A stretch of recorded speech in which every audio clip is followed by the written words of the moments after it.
pengetahuan bahwa kita harus berada di jalur yang benar, itu yang harus kita lakukan terus-menerus untuk generasi muda Minang. Ini yang menurut saya kenapa kita ke depannya harus lebih solid lagi, harus lebih bersatu lagi, harus bisa memberikan, saling mendorong, mengagungkan, bukan tadi Cido tadi ya. Jadi harus bagaimana kita bangga melihat di Bandung ya. Jadi waktu itu saya pindah ke Jakarta itu waktu masuk SMA, karena orang tua saya pindah menjadi pedagang di Kebon Jeruk, punya toko buku kecil ya. Jadi karena susah bisnis andalan, saya sempat kuliah di Padang di akuntansi. Jadi saya ikut IKV namanya, Ikatan Alumni Fakultas Ekonomi UNAM ya. Kemudian saya baru kuliah lagi di Unpad. Jadi menurut saya tadi bahwa kita memang harus merubah paradigma ini. Kalau tidak, sayang potensi yang dimiliki tidak kita satukan sehingga menyebabkan nanti power kita juga untuk memajukan, terutama sekali memajukan Sumatera Barat itu sangat kecil. Karena hari ini kalau kita lihat tingkat stunting kita yang tinggi, ya, sanitasi yang buruk di sana, itu menjadi satu PR besar untuk seluruh orang Minang yang ada di perantauan. Saya tahu betul detail mengenai problematika yang terjadi di Sumatera Barat hari ini. Karena itu kita ingin kedepannya aspek-aspek inilah yang kita perbaiki, melalui begitu. Ini untuk memunculkan, ini kemarin baru habis sama Pak Wamen di sini, Pak Wamen Kominfo di sini kemarin. Saya bilang begini, kita ngobrol kan, yang Pak Nezar Patria orang Aceh nih kan. Saya tanya sama beliau kan, Pak, negara ini lebih butuh pejabat atau pengusaha, Pak? Ya kan? Menurut lu gimana? Menurut saya lebih butuh pengusaha. Pengusaha ini sekarang 5% nih. Kalau kurang bisa ekonomi kita nggak tumbuh. Tapi kalau pejabat birokratnya berkurang, birokrasi lebih efisien. Gitu kan? Jadi birokrat, pengusaha lebih dibutuhkan daripada birokrat gitu. Nah ini kenapa tadi kalau jangan imperium tapi mendongkrak angka 5%, 10% indeks pengusaha kita ini, yang nature-nya kita ini entrepreneur ini gimana menurut Doni? Apa yang dibutuhkan gitu? Yang pertama tentu adalah kita lihat problematika kenapa pengusaha kita itu jumlahnya sedikit. Sudah ada dua faktor. Yang pertama adalah akses kepada keuangan itu, selama kita menganut pola yang hari ini itu agak sulit untuk kita mendorong pengusaha. Karena itu sebetulnya kita pernah mengusulkan ada satu badan inkubator yang kemudian melakukan semacam penjaminan kepada para pengusaha muda kita dengan menjaminkan IP. Nah, sebetulnya di Undang-Undang OJK itu sudah IP itu sudah bisa dijadikan jamin, tetapi sampai hari ini tidak ada kredit yang cair karena IP. Kenapa? Tidak adanya badan yang membuat itu. Itu nomor satu. Yang kedua adalah mengenai tadi kolaborasi keberpihakan ke depan kepada pemerintah ke depan. Tentunya kita berharap ada keberpihakan kepada sektor-sektor yang memang memiliki dukungan terhadap pertumbuhan ekonomi, terutama sekali dari generasi muda kita. Kalau kita mendorong memberikan kesempatan yang banyak dalam bentuk pendidikan seperti vokasional itu harus lebih diperbanyak. Yang kedua adalah akses terhadap lembaga keuangan. Dua faktor ini sebetulnya menurut saya mendorong supaya terjadinya pembukaan lapangan kerja ke depan. Ini juga mengkhawatirkan, ini agak serius sedikit ya Pak. Karena memang kalau kita lihat dengan era yang terjadi hari ini, bahwa dengan adanya artificial intelligence, ya, itu lapangan pekerjaan yang kita harapkan di sektor formal itu kan semakin sedikit, semakin habis, sehingga sektor-sektor entrepreneur inilah yang harusnya didorong oleh pemerintah. Karena itu mumpung ada Pak Menteri, kita berharap tentunya ke depan bahwa akses terhadap lembaga keuangan bagi generasi muda ini harus dibuka selebar-lebarnya dengan kita membentuk satu badan, ya, semacam inkubator nasional, inkubator untuk pembiayaan UMKM dan juga startup company yang dijalankan oleh anak muda. Ini menurut saya salah satu faktor yang kita harapkan bisa meningkatkan jumlah pengusaha kita ke depan menjadi lebih baik lagi, lebih banyak lagi. Dan saya membuktikan sebetulnya waktu kita membangun Minang Business School dan Entrepreneurship Center itu, hari ini alhamdulillah banyak kita ketemu murid-murid yang dulu saya ajarkan itu menjadi baik. Bahkan sekarang ada Fadli ya, sekarang calon wali kota, itu adalah angkatan pertama. Dulu kita ada Kopi Solo Rajo, kemudian ada banyak sekali pengusaha-pengusaha yang kemudian berhasil karena kita mengajarkan bagaimana, dan itu kita ajarkan satu persatu bagaimana membangun bisnis plan, bagaimana accounting, bagaimana akses ke perbankan dan sebagainya. Ini menurut saya bentuk-bentuk pelatihan dan vokasional ini yang dibutuhkan ke depan untuk mendorong terjadinya jumlah pengusaha yang lebih banyak bagi kita semua. Bobo, ya salah. Tak salah ngomong.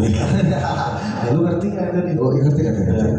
Menggenggam sapi api serasio itu ngerti nggak lu? Aduh, hari. Paling kepala.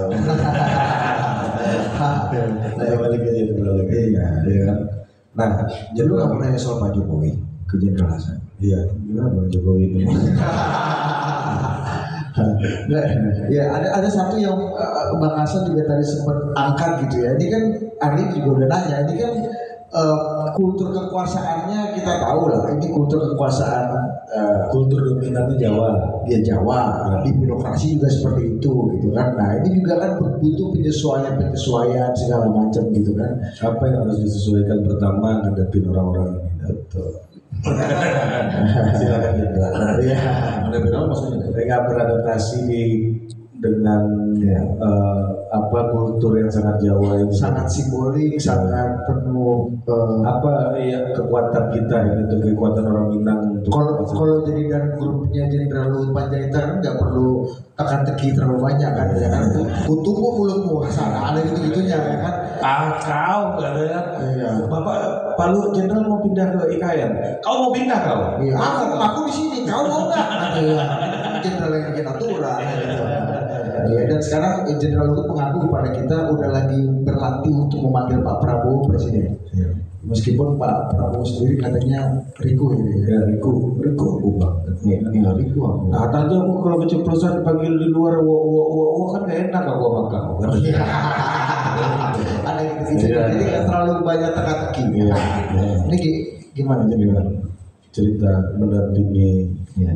Sampai akhirnya Jenderal bisa dipercaya. Ya sebenarnya kan itu tadi kalau misalnya kayak di bawah untung lah kata. Sebenarnya kan karena mungkin saya kan bisanya masuk pas pampres itu sebenarnya kan saya bukan pertama kali sebenarnya kan. Saya kan udah masuk pas pampres sejak saya kapten sebenarnya kan. Jadi udah mengetahui, tetapi perjalanan saya biasanya kok saya dipilih jadi pengawal seperti itu kan. Jadi karena memang ya kebetulan saja waktu itu kan saya pernah setelah saya dinas di Aceh 6 tahun, saya pindah lagi ke Kopassus lagi menjadi Aspes Kopassus cuma sebulan, kemudian jadi Wadah Grup 2 Kopassus yang di Kadangjangan di Solo. Itu Pak Jokowi sudah jadi gubernur itu. Dan saya jadi wakilnya Pak Maruli Simanjuntak gitu. Kemudian pada saat itu saya tiba-tiba ini mungkin saya sedikit Pak, orang yang paling berperan dalam hidup saya itu yang mungkin jadi mentoring saya dalam DTR itu adalah Abang Pak Dodi Munardo. Karena beliau lah orang yang bukan pertama kali saya masuk Kopassus, terus aku tahu Pak Doni kapten sampai dengan mayor di kepemimpinan saya. Waktu saya pada saat masuk pertama kali Pak Doni yang tarik saya.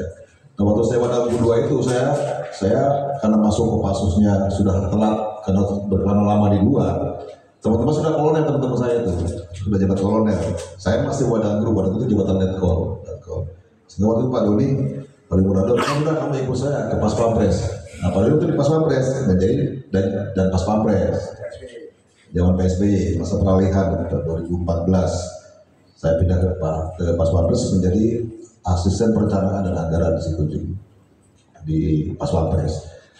Lanjut pada saat itu terjadi peralihan pada Jokowi presiden, saya pertama kali Pak Maruli ditunjuk jadi Dangrub A untuk mulai Pas Pampres. Kemudian setelah itu setahun lebih, atau beberapa bulan beliau jadi Dangrub A, tiba-tiba beliau jadi Dandim Solo. Beliau butuh pengganti, kepotongnya saya gitu loh. Karena saya bekas wakilnya kan, itu kan bawa untung namanya kan, udah hasil aja lah katanya. Hanya saya lah yang disodorkan untuk menggantikan beliau di grup Pas Pampres. Karena betul saya bekas Wadah Grupnya beliau. Ya tadi saya kaget juga kan bisa harus mengawal seorang presiden seperti itu. Walaupun saya pernah Pas Pampres, tapi kan tanggung jawabnya dengan persaingan yang kemarin mungkin masuk ke situ cukup kuat kan, tapi karena rekomendasi Pak Maruli kemudian saya bisa masuk ke situ. Dan kebetulan saya mantan wadah 2 karena menjangan Solo. Walaupun belum ada Pak Jokowi udah jadi gubernur waktu itu, saya tidak di masanya Pak Jokowi jadi wali kota di situ. Tapi itulah, tapi kepercayaan yang saya dapat itulah yang saya jawab dengan berbagai hal, inovasi yang mungkin bisa membuat presiden waktu itu ya percaya sama saya. Dan saya termasuk lama, 2 tahun saya beliau dengan saya berpindah menjadi dari Bogor waktu itu. Jadi sebenarnya itu tadi kembali lagi pada kemampuan kita untuk menjalankan semua perintah tadi, kemudian menginovasikannya sehingga pelaksanaan tugas kita baik-baik saja lah. Seperti ini kan kemampuan berinovasi dan beradaptasi dengan cuaca yang ada gitu kan. Jenderal kan Pak Jokowi kan waktu itu kan dikenal tagline-nya aja Jokowi adalah kita kan, yang belusukan, tidak suka hal-hal yang formal. Bahkan ada videonya yang agak viral tuh Jenderal Hasan yang memimpin konvoynya presiden nggak boleh pakai tweet segala macam. Ada beberapa peristiwa juga menegangkan di situ gitu. Gimana? Ya itu kan sebenarnya kemampuan kita membaca situasi sebenarnya kan, membaca situasi. Sebenarnya kan kalau dalam diri saya menjabarkan semua yang saya dapat dari ilmu tentara itu, pendidikan tentara itu. Selain kan orang lihat taunya menembak, berenang, berkelahi sebenarnya. Kalau saya dapat 3 hal dari situ. Pertama adalah adaptasi, orientasi, dan survive. 3 kemampuan itu yang misalnya di tempat bertentara sebenarnya itu. Kalau yang lainnya kayak nembak, renang, itu toolsnya. Bagaimana kalau kita minta survive itu toolsnya apa ya? Jago berantem, jago nembak, jago berenang, itu toolsnya. Tapi itulah yang hanya saya jabarkan bahwa ya kita bisa adaptasi. Adaptasi dengan apa? Dengan pekerjaan yang kita diterima bersama kita, apapun pekerjaan yang bersama kita harus orientasi dulu seperti apa. Beradaptasi dengan apa? Dengan situasi. Ya kalau kita mungkin bawa seorang pemimpin, ya harusnya dengan cara pemimpinnya dia, kan seperti itu. Sehingga apa yang mungkin beliau inginkan itu ya bisa kita akomodir. Kan mungkin tahu kan dulu kan Pak, maksudnya kan bagaimana karakter Pak Jokowi dalam suatu kepemimpinan beliau kan. Dan yang paling sulit adalah mensinkronkan rasa aman dan nyaman. Aman belum nyaman, nyaman belum aman. Nah, kita beradaptasi itu bagaimana membuat harmonisasi atau aman dan nyaman itu lah. Contoh, kasih 1-2 contoh kasus lah. Banyak sebenarnya kayak tadi kan belum tidak mau kan awalan dari Bogor itu belum bunyi segala macam. Biasanya kita ambil jalan tengah dengan membuat tidak bunyi, tapi kita bisa lewat di tengah-tengahnya ini, di tengah-tengahnya lalu lintas yang padat itu gitu, dengan memberikan peringatan, jangan apalagi setelah kita maunya setelah melewati orang yang kita mintain jalan harus kasih jempol, terima kasih, seperti hal seperti itu kan yang mungkin belum nyaman kan seperti itu. Banyak hal sebenarnya yang mungkin terjadi. Pernah salah nggak membaca maunya presiden, misalnya? Ya benar, tapi pernah juga kita memang satu saat ada harus yang kita lakukan memang mungkin tidak 100% keinginan beliau. Ya misalnya kan udah mau dianggap sangat bahaya, ya kita tarik aja orangnya ngapain gitu. Ya kan kita jangan berisiko. Saya kan udah paling negur, jangan terlalu kasar, ya, tapi hanya tidak minta maaf. Presiden kenal sama Bang. Tapi jangan salah, saya bisa sedikit. Nah, yang membuat saya jadi Kopassus itu adalah Pak Prabowo.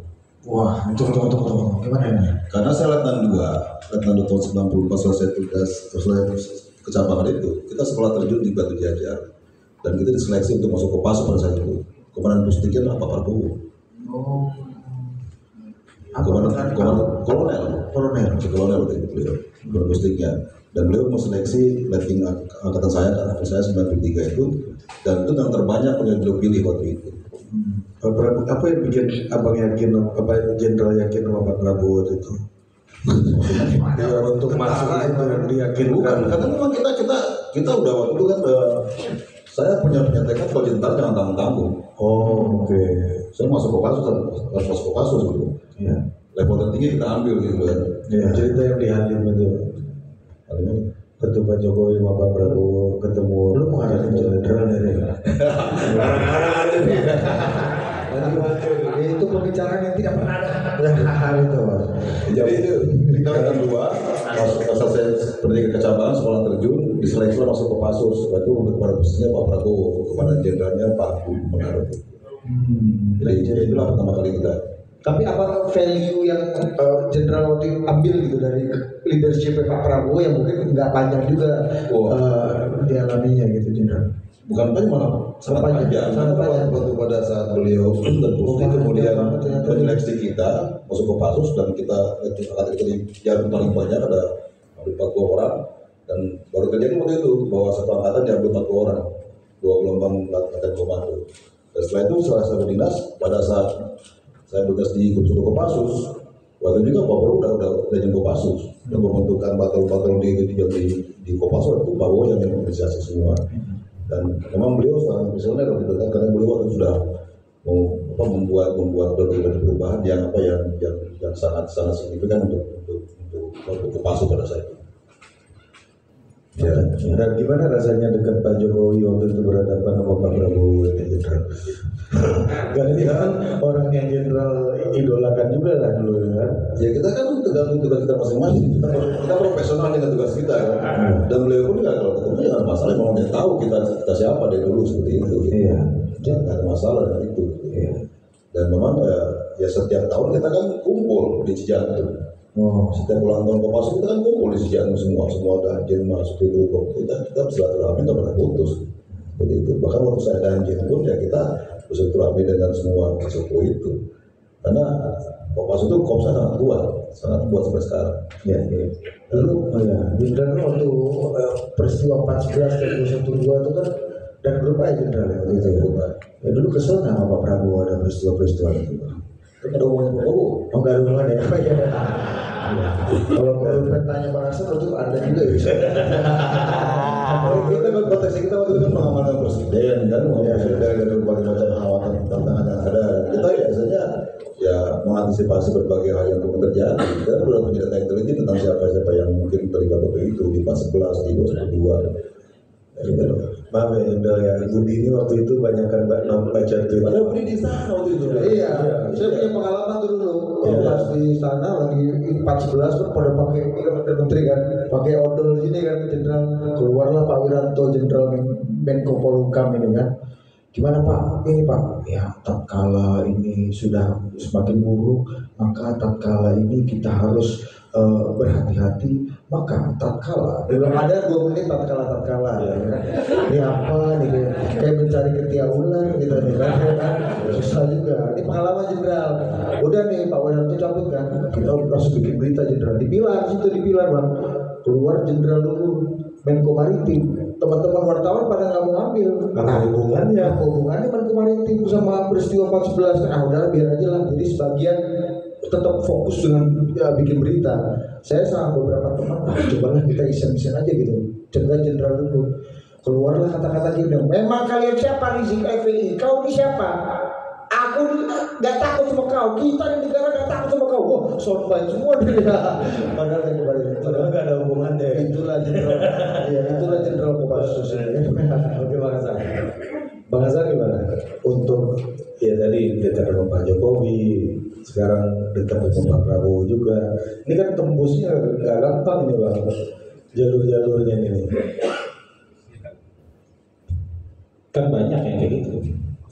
Banyak sih. Iya. Banyak gitu. Iya. Tapi ini ya Bang kan nggak banyak. Kita bukan satu-satunya. Ya kalau Bang Jenderal kita di bawah untung, saya di bawah angin. Karena ya makin kesini kita merasa bahwa kita perlu sosok pemimpin yang begitu. Dan saya kan sebelumnya nggak dekat dengan Pak Prabowo. Nah, yang berjasa mempertemukan itu ya Kopassus juga. Namanya Mayor Teddy yang berjasa untuk mempertemukan dengan Pak Prabowo itu juga. Dan itu juga menurut saya pertanyaan simpel, apa mau nggak ketemu dengan Pak Prabowo? Buat saya selama ini berdiri di seberang Pak Prabowo. Tapi kalau Pak Prabowo mau ketemu dengan saya dengan senang hati datang. Karena buat saya waktu itu bulan Januari 2023 itu saya sudah kumpulin anak kantor yang akan jadi presiden ini sebenarnya. Ini feeling nih, kita membaca data survei itu nggak lagi membaca, itu sudah meresap ke dalam darah gitu. Jadi dianalisis sampai ke partikel-partikel terkecilnya kita udah bisa baca kalau survei itu. Jadi kita tahu bahwa ini nggak benar, ini akan jadi presiden ini. Karena begitu dibentur-benturkan di dalam simulasi head to head, Pak Prabowo nggak pernah kalah dengan siapapun. Dan angkanya ketika head to head itu mendekati 50%. Buat saya secara profesional ini calon presidennya bukan calon presiden terkuat itu Pak Prabowo. Walaupun kalau survei 3 nama itu Pak Prabowo nomor 2. Ya itu bacaan kita dan nggak ada bayangan akan ketemu Pak Prabowo setelah itu. Tapi bulan Februari dia ketemu Pak Prabowo, bulan April dia ketemu Pak Prabowo, bulan Juni dia ketemu Pak Prabowo. Kan semua asumsi yang ada di kepala kita tentang Pak Prabowo berubah semua. Semua yang negatif-negatif itu ketika 3 kali ketemu itu 3 kali 2 jam, ada yang malah 2,5 jam. Dan kita bertanya dengan bebas gitu. Bahkan di salah satu sesi bertemu itu saya mungkin berpikir kalau saya tanya ini saya kena tipu nih. Atau dilempar HP seperti yang digambar-gambarkan orang itu. Tapi enggak. Beliau tertawa, beliau jawab dengan santai. Enggak begitu. Maksudnya bayangan-bayangan juga. Bahkan sampai pertanyaan paling sensitif mereka jawab dengan beliau jawab dengan baik soal penculikan. Loh, mana ini yang digembar-gemborkan oleh Abang juga dulu kan? saya juga. Jadi kalau ada pepatah Bener juga loh ini. kalau ada pepatah tak kenal maka tak sayang itu memang itu diambil dari pengalaman nyata itu baru jadi pepatah gitu loh. Jadi nggak diambil dari langit itu pepatah, itu dari pengalaman personal. Makanya bulan Juli saya bilang saya minta izin ke Pak Jokowi. Dan ini bukan kayak minta izin teman-teman yang ke tempat lain itu. Pak saya mau dukung ini ya. Kalau saya bilang, Pak saya rasa yang akan menang ini. Dan feeling saya setelah 3 kali ketemu ini yang cocok sama saya. Feeling. Jadi kalau Bapak izinkan saya mau dukung yang ini. Sama dong yang lain. Ya, beda dong. Langsung kita mau beli. Oh, kalau yang lain gimana bang? Yang gagal? Iya gitu-gitu. Yang berukuran tuh gimana bang? Pak kita dukung ini ya, di luar bilang sudah minta izin, padahal mereka statement mau dukung ini. Kalau ini, tapi beliau ketawa. Saya sudah tahu kamu mau dukung sana gitu. Jadi udah tahu duluan juga. Presiden udah tahu duluan. Jadi perjalanan itu. Setelah itu interaksi dengan beliau buat lebih banyak apa yang bikin mengharukan dan membuat kita merinding kadang-kadang kalau setiap ketemu dengan beliau. Jadi menurut saya dari sisi emosional sangat nyambung dengan Pak Prabowo. Jadi kalau saya ini dibawa angin lagi, dibawa oleh angin survei, dibawa oleh angin Mayor Teddy, dipertemukan dengan Pak Prabowo dan saya rasa chemistry-nya cocok, termasuk juga pikiran soal industrialisasi tadi. Bahwa negara kita ke depan harus negara industri dengan pemimpin yang harus juga punya mindset industrialisasi, bukan mindset agraris. Tapi abang ketemu Bapak Prabowo, persepsi abang kan ternyata banyak yang tidak terbukti. Tidak terbukti. Ya, abang pernah merasakan kalau abang salah nggak? Salah persepsi atau salah bersikap atau salah apa gitu? Oh sangat banyak gitu. Jadi makanya saya dilihat akun Twitter saya. Karena kalau mau disisir pasti ketemu ya. Ya, kalau disisir pasti ketemu tuh yang nggak ada apa-apanya lah, fufu-fafa itu.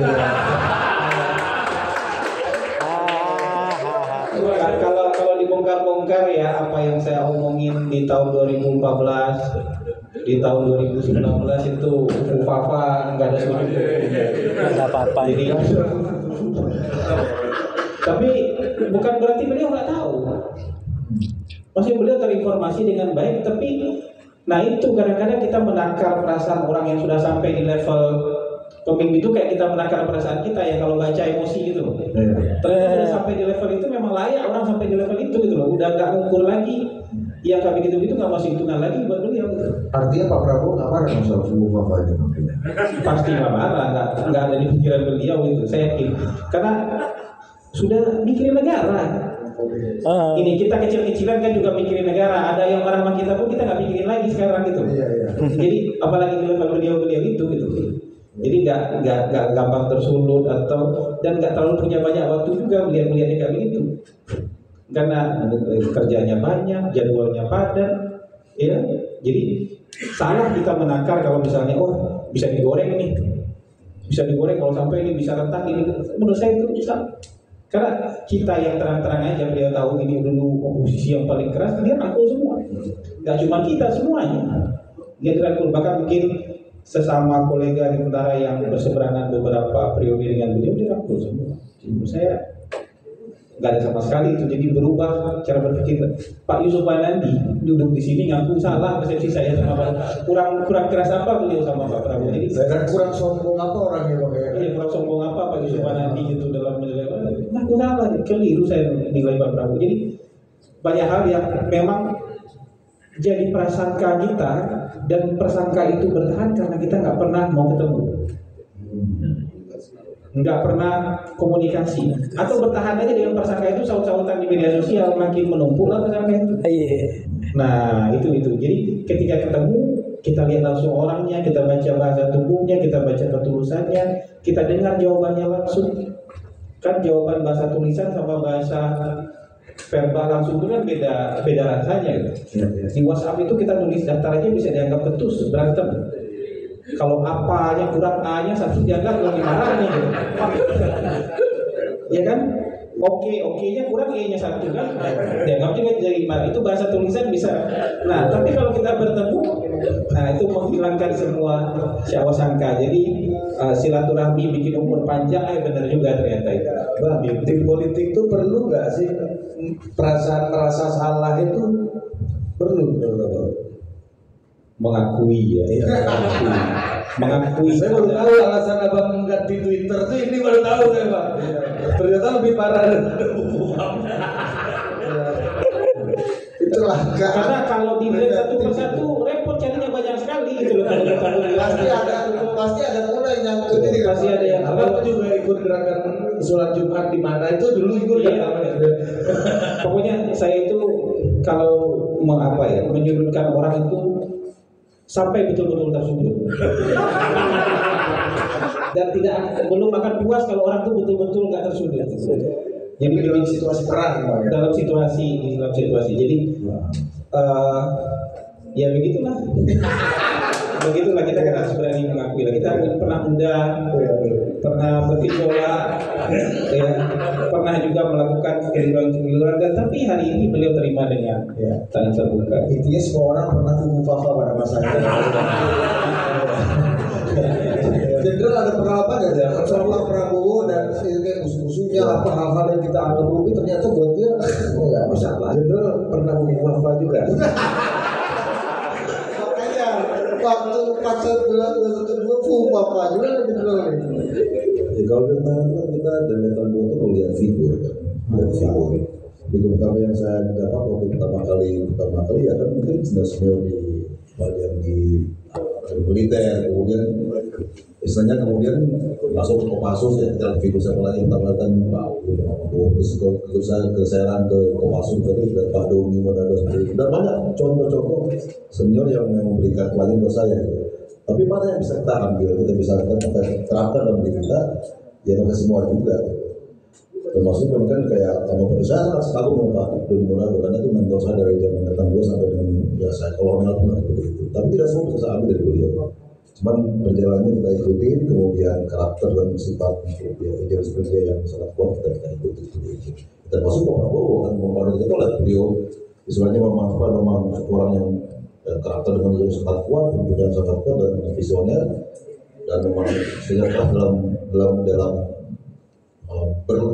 memberikan latihan buat kita ya banyak sekarang. Katanya Pak Prabowo tuh care sekali sama anak buah itu bener. sangat care gitu. Walaupun memang kan gak galak kan sebenarnya, tapi memang itu karakter beliau yang untuk mendidik seorang harus keras seperti itu. Dan kita hanya produknya seperti ini gitu. Dalam sekarang angkatan saya sudah yang kita sudah ada 4 orang kan seperti kan yang mungkin sebenarnya yang dulu dididik awal oleh zaman dari muslim sampai sekarang. Dan ya itu gambaran sekarang ya. Kalau Pak Bowo terlalu jauh lah untuk mau pemerintahan kita melihat orang yang mungkin 2 tingkat di atas kita, ya paling jauh kayak pada itu 5 tingkat atas saya lah seperti itu. Jadi belajar dari itu semua kita dengan mereka. Gitu. Dan kebanyakan memang ya sebenarnya kita kembali lagi setelah kita menyerap semua apa yang itu kita terapkan dari masing-masing. Dan situasinya kita nanti berbeda dengan yang mereka hadapi sendiri. Nah itu tapi yang membuat kita semakin tough dan juga kita hanya bisa menjabarkan semua apa yang kita dapatkan mereka, kita simpulkan sendiri dan kita buat jadi cerita sendiri. Seperti itu. Jenderal, resiko terberat kalau jadi tentara itu kalau salah apa ya? Kalau Bang Hasan tadi kan paling dibully kan, tutup akun Twitter gitu kan. Kalau jenderal apa resiko terberatnya? Ya, kesalahannya kan diukur dulu gitu. Kalau perwira salah itu ditegur aja itu udah sangat malu. Kan dalam mengaku ada hukuman disiplin yang tidak disiplin, hukuman disiplin ada teguran juga termasuk itu. Teguran itu udah termasuk dicatat. Tapi catatan boleh catat personil sebagai seorang tentara gitu. Apalagi hukuman yang kurungan segala macam seperti itu. Ya sebenarnya kan di tentara itu apa namanya itu kesalahan itu ya sebenarnya nggak boleh salah sebenarnya.